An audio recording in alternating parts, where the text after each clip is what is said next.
It is Inspector Cramer. All right, Fritz, I'll tell him myself. I'm sorry to bust in on your breakfast, Wolf, but I need a favor. I am not having breakfast. I had that in my room. I'm having a cup of hot chocolate. Would you care for something? No. Fritz, a cup of coffee for the inspector. Please sit down. Wolf, we had a hit and run about a block away from here about 10 o'clock last night. Now, 2 things were found on the body that might help if we found the answers. What things? There were 2 pieces of paper. One he had in his hand just had your name and address on it. Indeed? Yeah. Looks like he was on his way to see you, when somebody hit him. Well, he didn't have an appointment. I mean, our calendar's clear. Who was he? I don't know that yet. I mean, he didn't have an ID or a wallet. If he did, somebody lifted it. I thought maybe you could tag him from a morgue shop. Please, Mr. Goodwin's stomach is considerably stronger than mine, especially this early in the morning. Not one of our regular customers. You said there were 2 pieces of paper, sir. Yeah, there's a list of names. Blake Ritchie, Dorman Seville, Carling Stanholt, Luke Benjamin, etc., etc., etc. What about them, sir? We checked every name on that list. Telephone directories, auto registrations, driver's license, military records, fingerprints on file with the FBI, even property tax rolls. We went through every borough in the city, and nobody on that list exists in the city. I was hoping you could tell me something. Sorry, Mr. Cramer, they mean nothing to me. Excuse me, Inspector. Yeah, what? There's an ME case 2 blocks away. The precinct would like you to cover it. All right, I'll be right there. No, keep the list, and, if you come up with anything, I'd appreciate a call. And thanks for the coffee. You're welcome, sir.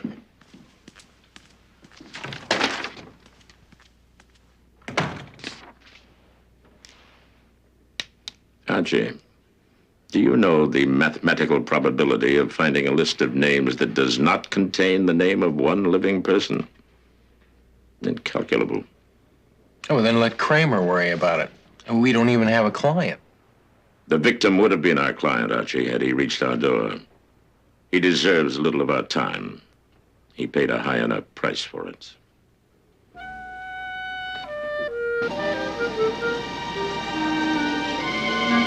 I don't believe it. Not Claire. My sister wouldn't have taken her own life. Look, I'm really sorry, Miss Wellman, but according to the medical examiner, it appears to have been a mixture of sleeping pills and alcohol. She never took sleeping pills, and she didn't drink. Apparently, she did last night. You're wrong. I don't care what your medical examiner said. If Claire's dead, somebody killed her. But not according to the evidence, Miss Wellman, and that's what we have to go on. I'm sorry. Evidence.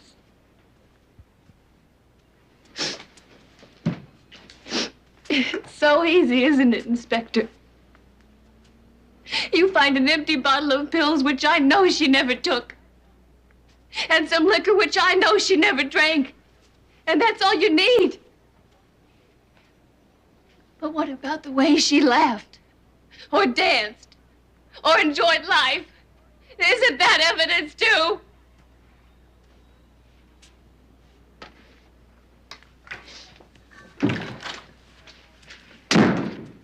Yeah. Archie! This young lady is here to see Mr. Wolfe. Thanks, Fritz. I'll handle it. Hello. My name's Jean Wellman. Come in, Miss Wellman. Mr. Wolfe's not available right now. I'm his associate, Archie Goodwin. Can I help you? I want to hire Mr. Wolfe. To do what?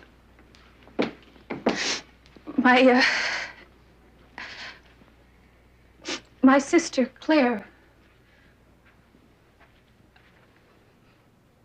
was found dead in her apartment this morning. The police insist she committed suicide. I'm sure she didn't.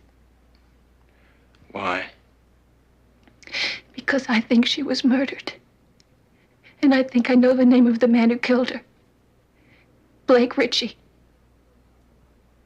Now, am I to understand, Miss Wellman, that you actually know a person named Blake Ritchie? and that you believe he's responsible for the death of your sister? Yes. Do you know where he is? No. And why do you believe he killed your sister? Claire was a reader for a publishing house, Wainwright Press. About a month ago, she read the manuscript of a novel written by Blake Ritchie and liked it. One of Wainwright's top editors turned it down, but Claire believed in it, and she worked on it with the author. I spoke to Claire the day before the police found her. She told me Blake Ritchie had phoned her, and that he was coming to her apartment that night to work with her on the novel. Have you told this to the police? They only believe the medical evidence. Will you help me, Mr. Wolfe? I must know how Claire died. I have very little money, but I'll pay you what I can. We shall worry about that later, Miss Wellman, if at all. Our concern at the moment is finding the elusive Mr. Ritchie.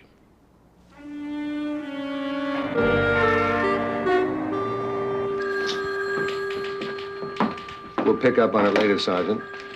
You told me on the phone Wolfe has something I can use. You remember Claire Wellman? Pills and booze. Why? She worked for a publishing house, right? If that's what it says in the file. Okay, see if this is in the file. A month ago, she read and Wainwright Press turned down a novel written by a man named Blake Ritchie. That's in the list I showed Wolfe. That's right. So what's the tie-in? Well, if we knew the name of the hit-and-run victim, we might have one. We just got that from a fingerprint check. He's a lawyer, Leonard Dart. Wall Street firm O'Malley, Phelps, Corrigan, and Briggs. Big wheels. Did you show them the list? I took it downtown myself. Didn't mean a thing. Dart had been with him since law school, did their pre-trial briefs. Goodwin, you holding out on me. What else does Wolfe have that isn't in the file? Claire Wellman's sister for a client, a non-paying client. That makes two. Thanks.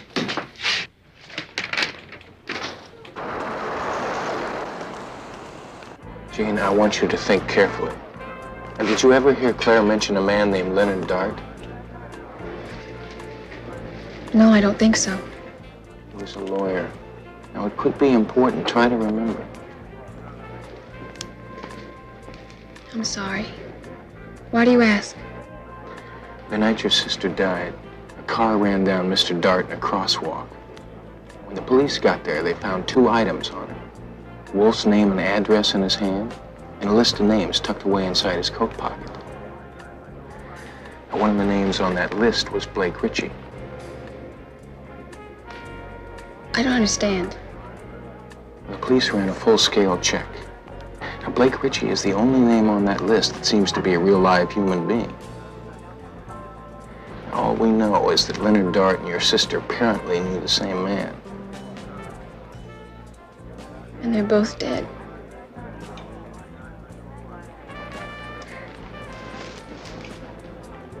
Look, I want you to go back over the Blake Ritchie thing. Now, first of all, if your sister liked his manuscript so well and made a pitch for it, why was it turned down? Claire said it was the first thing he'd ever written. It needed revisions. She tell him that? Mm-hmm. In the note she sent back with the manuscript. Then what? I told you. She offered to help him revise it. Did they always work at her apartment? No, most of the time I think at his. She once gave me a phone number where she could be reached if I needed her. Do you still have it? Yes, I think so. At home, it's on my memo pad. Maybe we're about to meet our mystery man. Check, please.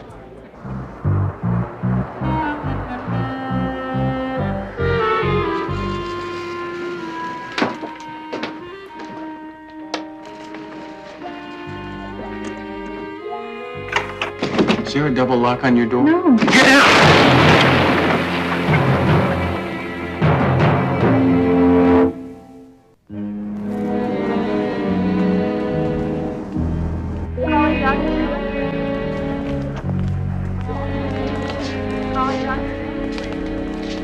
Archie. Hey, Saul. Everything okay at the house? You and the whole shebang were it.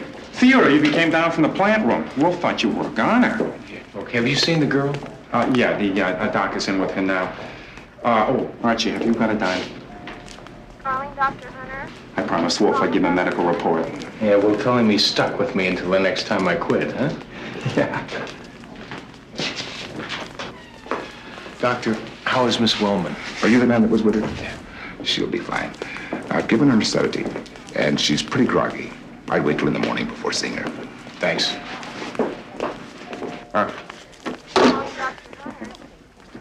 I told him you'd live. He wants you back at the office. Okay. Look, Saul, I want you to stay here. As long as Gene Wellman's in there, nobody goes in and nobody goes out unless they belong. No Understand? problem, no problem. Great. One booby trap a night's enough.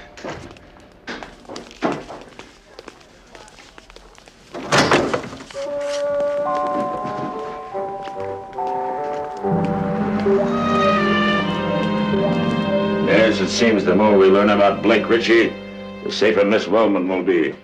You think he booby-trapped your door because of that number? Well, I instructed Saul to search what was left of the apartment, yes. Well, the number was on a memo pad.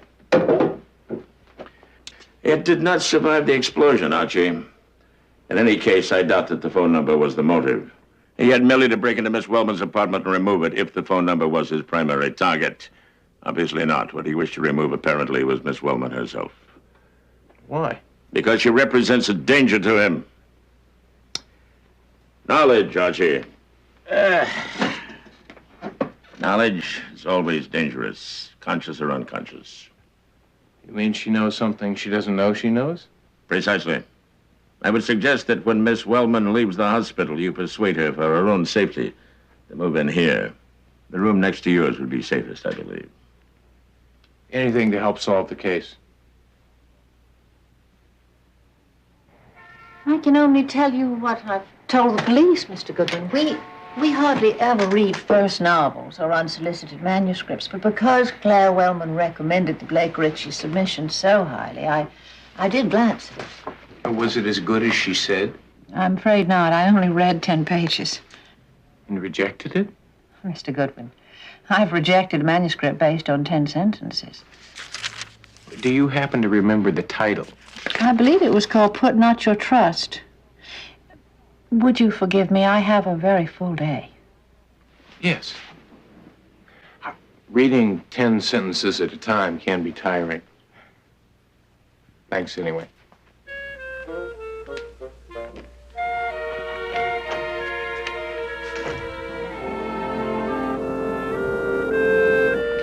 How do you feel? Shaky. Doctor says you can leave the hospital today. I'm here to take you home. Home. That went up in smoke. I'm taking you to Nero Wolfe's place. Thank you, Archie. But I can stay in a hotel. You'd be a lot safer in one of our guest rooms. Safer?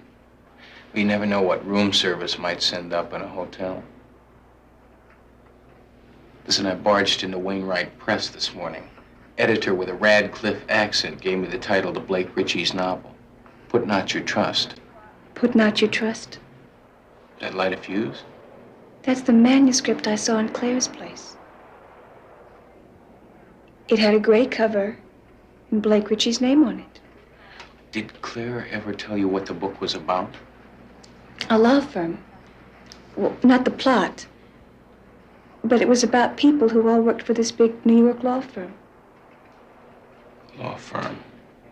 Does that help? It helps a lot. Once we get you settled in, I think I've got a date with O'Malley, Phelps, Corrigan, and Briggs. It's where Leonard Dart worked. Good morning. I'm from Nero Wolfe's office. I'd like to speak to someone about a Mr. Leonard Dart. Mr. Dart is no longer with us. I know he isn't. It's the secretary that I'd like to see. That would be Elizabeth Marsh. Liz, this gentleman wants to talk to you about Mr. Dart. Are you another policeman? Well, not exactly, Miss Marsh. I'm a private detective. My name's Archie Goodwin. I'd rather not talk about Mr. Dart anymore. To anyone. Not even about his murder? Murder? Mr. Dart's death wasn't an accident, Miss Marsh. There's an empty office over here. Thank you.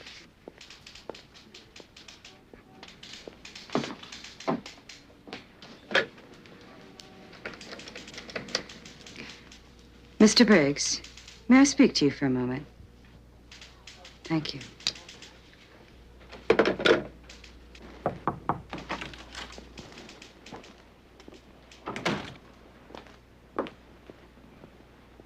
What is it? There's a Mr. Goodwin here. He's a private detective. He's talking to Elizabeth Marsh. What does he want? He said it was about Leonard Dart's murder. You mean vehicular homicide, Miss Johnson? No, Mr. Phelps. He said murder. I thought you ought to know, sir. Particularly since Elizabeth took Mr. Dart's death so personally. That's very thoughtful of you, Miss Johnson. Thank you.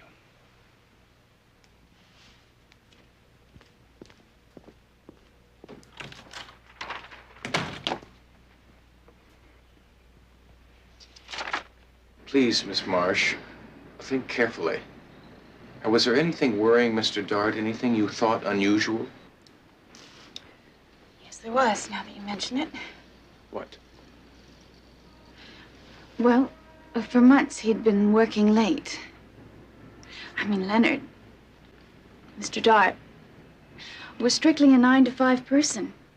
And it had to be something special to keep him after office hours. I'd say goodnight, and often he didn't seem to hear me. Did you ever ask him what he was working on? Once, And? he looked at me and smiled and said, Elizabeth, put not your trust in princes. Mr. Goodwin? Yes. I'm afraid I'll have to ask you to leave. I'm sorry, Mr. Briggs. He said that he had some information about Mr. Dart. It's all right, Elizabeth. I know it's not your fault, but in the future, please consult with me before you talk to any unofficial visitors. Yes, sir. I'm investigating a murder, Mr. Briggs. We've already talked to the police, and we prefer not to deal with private detectives.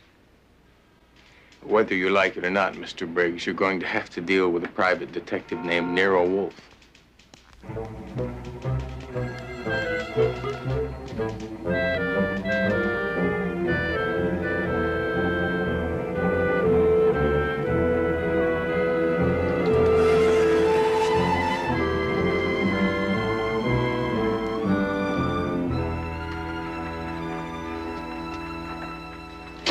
Mr. Goodwin?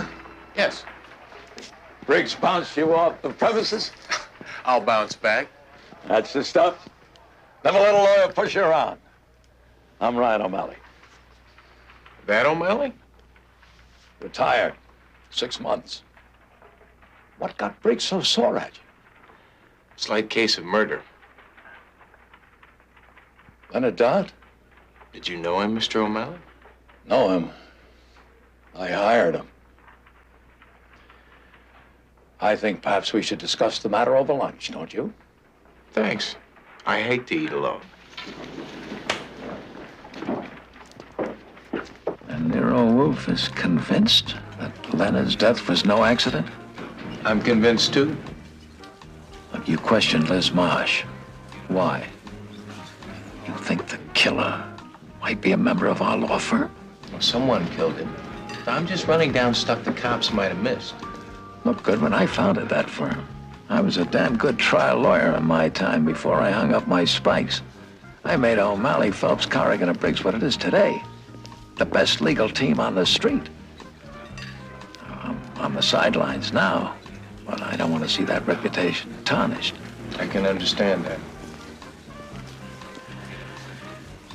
If Leonard was murdered, I want the matter investigated. If the killer is a member of my firm, I want him found, prosecuted, punished. But I want to know who he is. And I want to know it before the police do. Give Mr. Wolfe a call and see if he's interested. I'm willing to pay any reasonable fee. You just made my job a little easier. Thanks for lunch.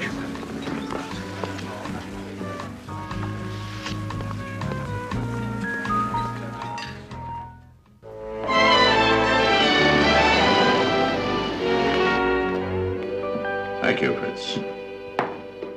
Is Jean okay? She's upstairs. The young woman seems to think well of you, Archie. As apparently do an increasing number of young women. That's because I'm shy. The ladies like that. Of course, most of them get married to someone else and move out to Scarsdale. You're quite sure about what Elizabeth Marsh said? Well, she was the only one in that office who seemed shook up about Leonard Dart's death. The rest of them, well, they're lawyers, or they work for lawyers, which says it all. All right.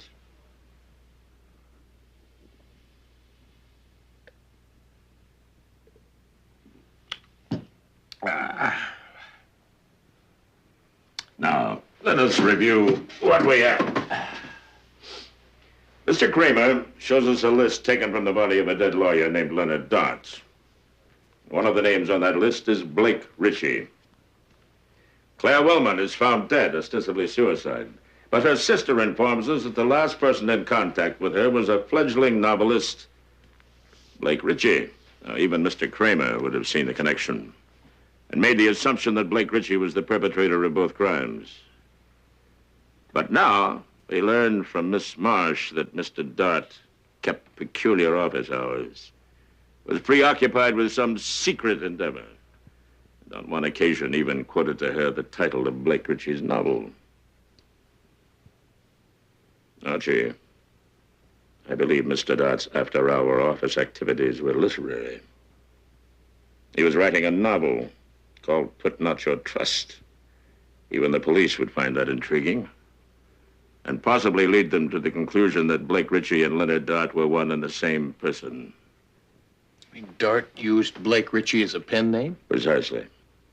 However, going on that assumption, Blake Ritchie could hardly have killed Leonard Dart. And if not Dart, then not Miss Wellman. No, we must look elsewhere for our killer. Elsewhere is where I've been looking. Oh, by the way, do we take on Ryan O'Malley as a client? We already have 2 clients, Archie. But I think we can squeeze in Mr. O'Malley. It'll be nice to have one client who can pay a fee.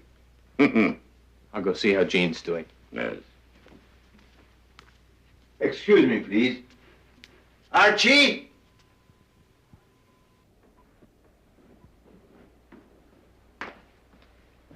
Thank you, Fritz. Yes. I'm Philip Corrigan. Of O'Malley, Phelps, Corrigan, and Briggs? That's right. What can I do for you, Mr. Corrigan? 2 things. You can let me in, and you can tell me what Ryan O'Malley said to you at lunch. Mr. Corrigan, what Mr. O'Malley said or did not say to my associate at lunch is privileged information.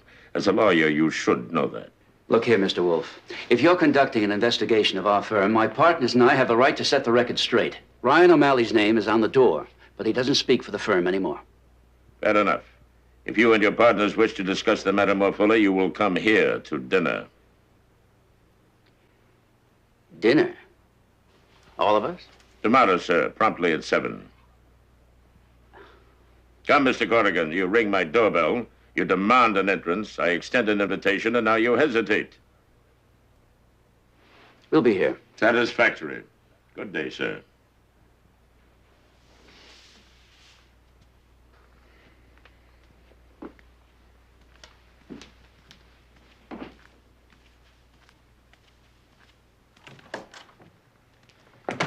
Okay, one of us knows what he's doing. The only problem is, who tells Fritz we're going to have 6 for dinner? Ooh.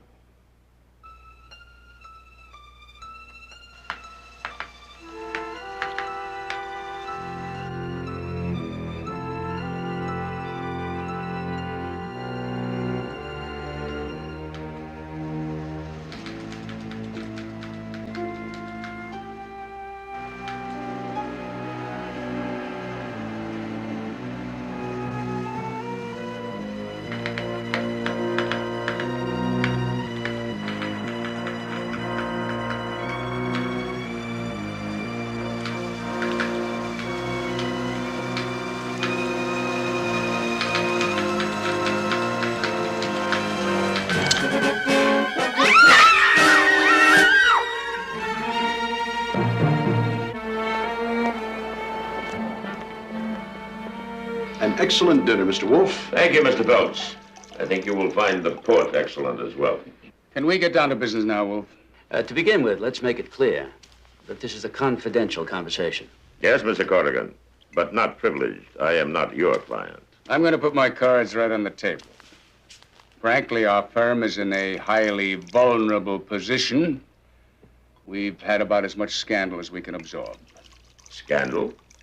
One of the estates represented by our firm has had $2 million embezzled from it. Damn it, George, that's not true. Nobody ever proved embezzlement. He's right, Mr. Wolfe. Negligence, that's all. All right, negligence. But still, there was $2 million missing from an estate that our firm handled. Now, we avoided the scandal. We made up the shortage. We replaced the cash. But you can understand what this business with Dart would do to our firm if it ever hits the newspapers. Especially a murder. 2 murders, Mr. Corrigan. And an unsuccessful attempt at a third. What the devil are you talking about? Not only was Leonard Dart murdered, there was a woman named Claire Wellman. Do we have a Claire Wellman on the staff? Don't be a bloody fool. He's not talking about one of our typists. Who was she, Mr. Wolfe? A manuscript reader for Wainwright Press. Furthermore, we believe both Miss Wellman and Mr. Dart were murdered because they had knowledge of a book. A novel, to be precise, entitled Put Not Your Trust. The author used a pen name, Blake Ritchie. We believe the author's real name was Leonard Dart. Leonard wrote a novel? About what? A subject he knew well, sir. A prestigious New York law firm. It is not inconceivable that the scandal you avoided will play a prominent part in Mr. Dart's novel. Do you have a copy of the manuscript? Buy it from him, George. Make him an offer. We can deduct it as a legitimate business expense. I think it's a 10-cent bluff. I think the great Nero Wolfe doesn't know a thing more about that manuscript than we do. Come on, George, I've had enough. Let's go. Just a minute. Now, this isn't going to amount to anything, so just take it easy, will you? Nero Wolfe's residence? That's Inspector Cramer. Yes, Mr. Cramer. What? When? Thank you, sir.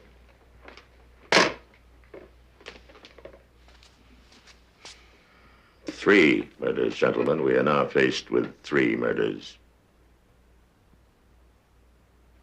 The devil do you mean?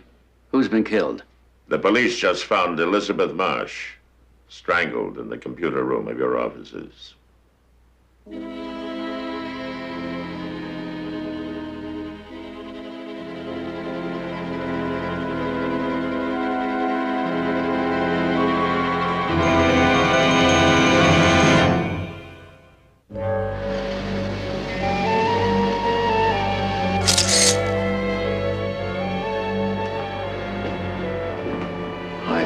You're investigating a murder, Inspector. I don't want the reputation of this firm hurt more than it already has been.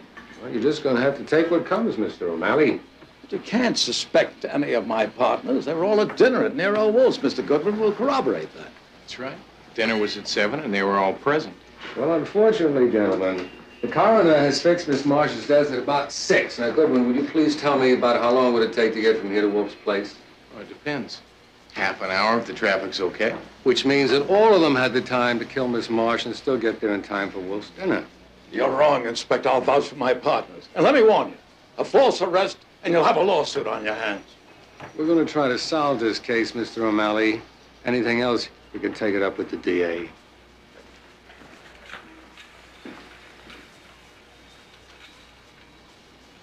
It seems to me the problem is not who murdered Elizabeth Marsh, but why.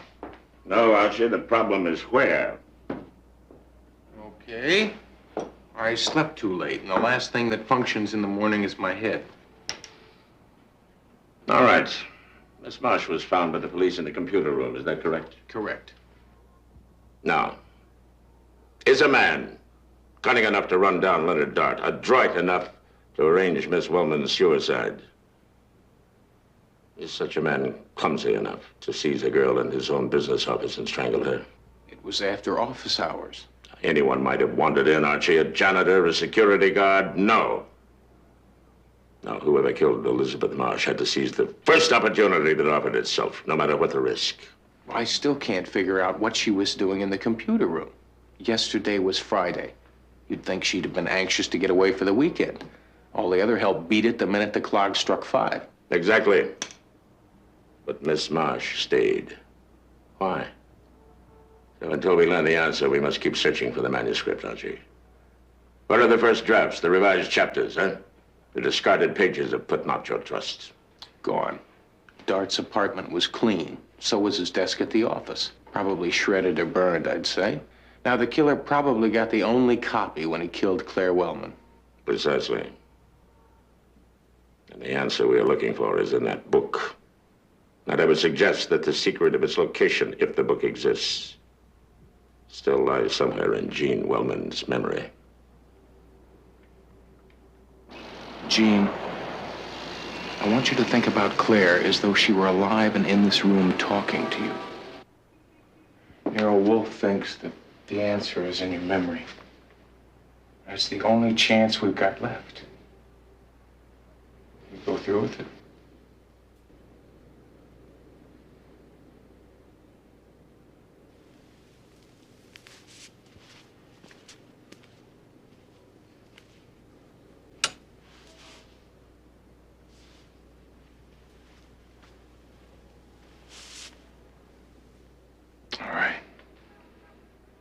You've come to see Claire. She's in the bedroom.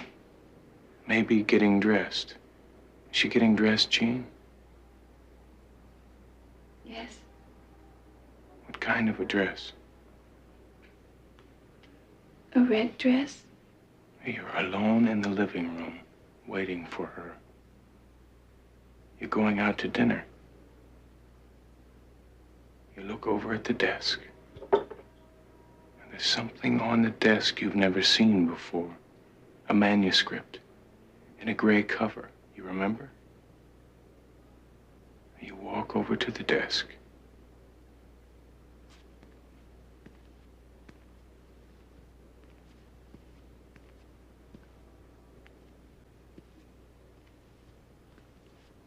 Pick up the manuscript. Read the title. What is it? Put Not Your Trust. And the author's name? Blake Ritchie. You flip it open. Start to read at random. Then what?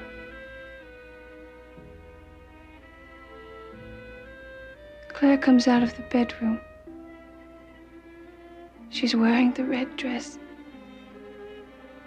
She says... What did she say, Jean? She said, "Be careful, Jean. That's the only copy." What did you say? I said, "Didn't he make others?"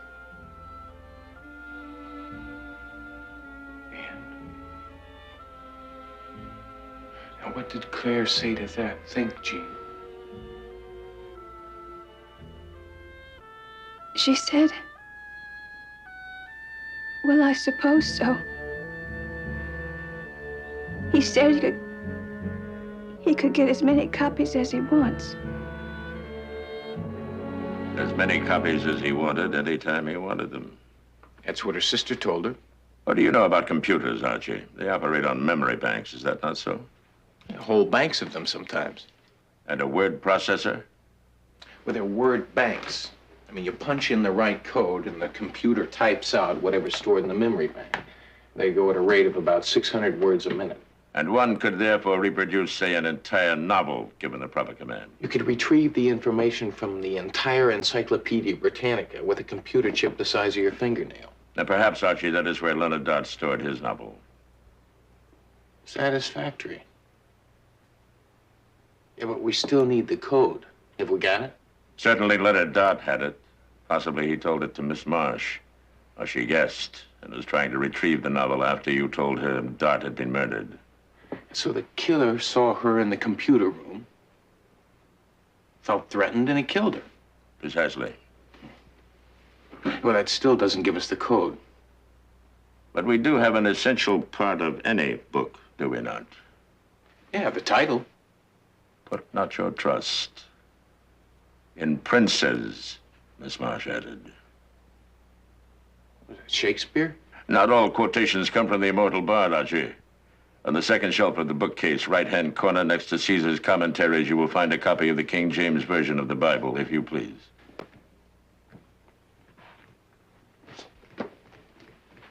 Ah. Proverbs, Psalms. Ah, here we are. Put not your trust in princes, nor in the Son of Man, in whom there is no help. Where does that leave us? For the answer, I believe.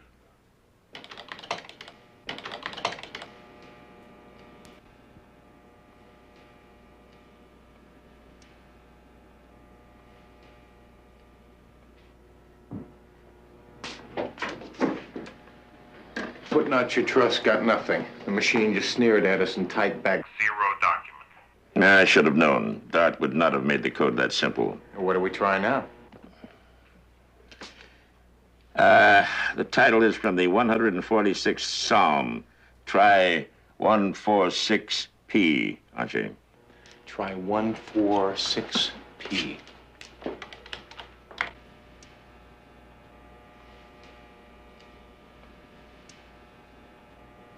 146P, nothing.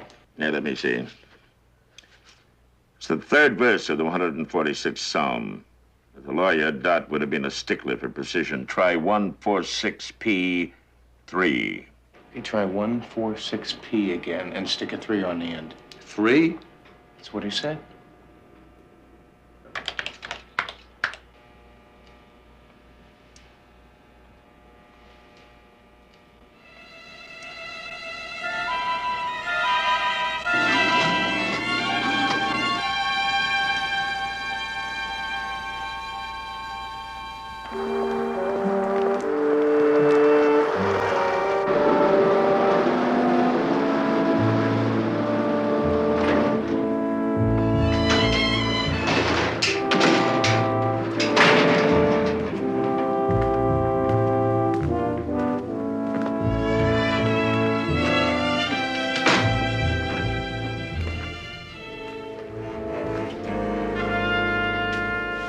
Thank you for coming, gentlemen. Since you have been touched by a series of tragedies in the past month, I thought it only fair that all of you should be permitted to hear what I have to say. First of all, the death of Claire Wellman. An apparent suicide, but in fact a cruel, deliberate murder. All murders are, aren't they?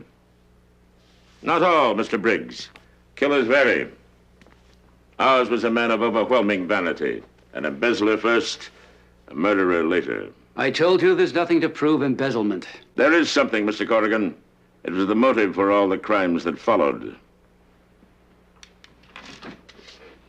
When our killer learned that Leonard Dart had stumbled upon the proof of his guilt, he became alarmed. But what appalled him was the consequent discovery that Dart had detailed his theft of the $2 million in a novel. It was imperative, therefore, that he get his hands on Mr. Dart's manuscript. He presumed there would be only one copy. He broke into Mr. Dart's apartment, searched for it, and destroyed the one manuscript he'd found. It was that burglary that drove Mr. Dart to attempt to see me. He was, as you know, killed on his way to my house. And what about the list of names? Invented by Mr. Dart for the characters in his book to protect himself against libel, sir. He was, after all, a lawyer first. I'd like to see that manuscript. That might be fatal, Mr. Corrigan. Claire Wellman read it. It killed her. Miss Marsh tried to find it. It killed her, too. Ah. Thank you, Archie. Here, gentlemen, we have a copy of the first and last novel by Blake Ritchie. It is the product of an electronic marvel housed in a rear office at O'Malley, Phelps, Briggs, and Corrigan. Put not your trust, sir. An apt title. Mr. Dart was correct about the princess who ran the law firm for which he worked. Shall I read it aloud, gentlemen? It will tell us conclusively who our embezzler is and our murderer. Don't you agree, Mr. O'Malley? I wouldn't read it aloud, Wolfe. It's a lousy book anyway. How do you know that, Ryan? Because except for the author himself and Miss Claire Wellman, both of them dead, Mr. O'Malley is the only person who has read the book. When did you know? I suspected, Mr. O'Malley, the day you hired us. Ryan! So sit down, George. You're not in court. This is one felony we can't cover up. Not even for the sake of the good old firm.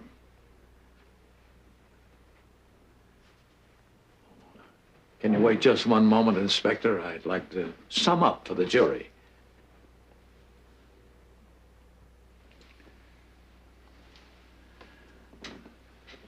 Gentlemen, I was a man of extraordinary talent, and not without ambition.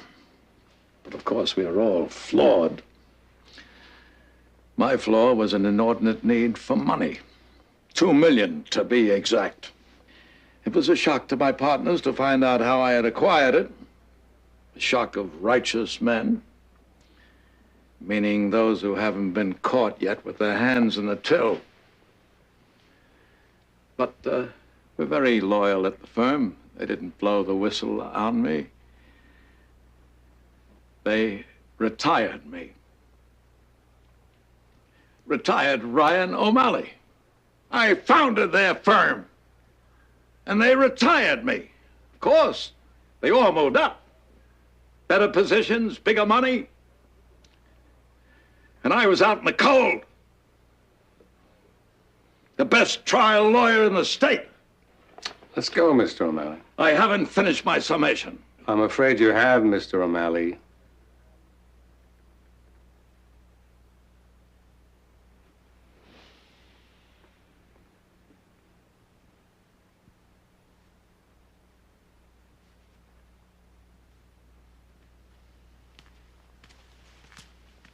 The three of you conspired to condone a crime by covering it up.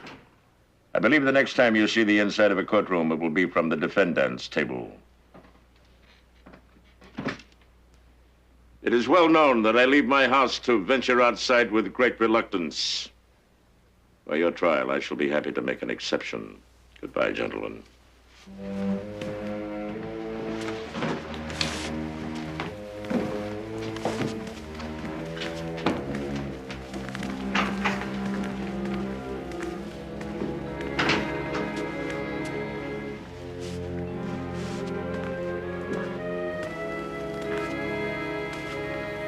Some novels, Archie, write their own endings, do they not?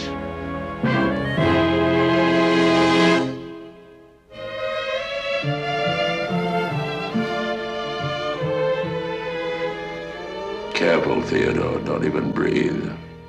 If I were being more careful, I'd be unconscious. With you, sometimes, Theodore, it's difficult to tell. Thank you. Not at all.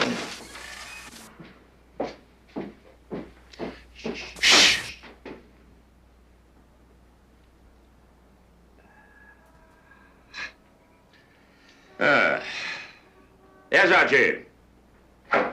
Jean's leaving. She wants to pay her bill. Well, you will receive it in due course, Miss Wellman. I would like you to charge me your usual fee, Mr. Wolfe. My usual fee, I'm afraid, would bankrupt you. We will charge you my unusual fee. I hired you. You were kind enough to say yes when I couldn't pay. Now I can, and I'd like to. Have you come into an inheritance, Miss Wellman? Wainwright Press, because of all the publicity, has decided that Putting Out Your Trust can be a bestseller. They're going to publish it, and a part of the royalties will go to Claire's estate. And therefore to you. Very well. My bill will be adjusted to the sales charts of Mr. Dart's novel. Thank you for everything, Mr. Wolfe. For Claire, too. I am glad I could help. Goodbye. Goodbye.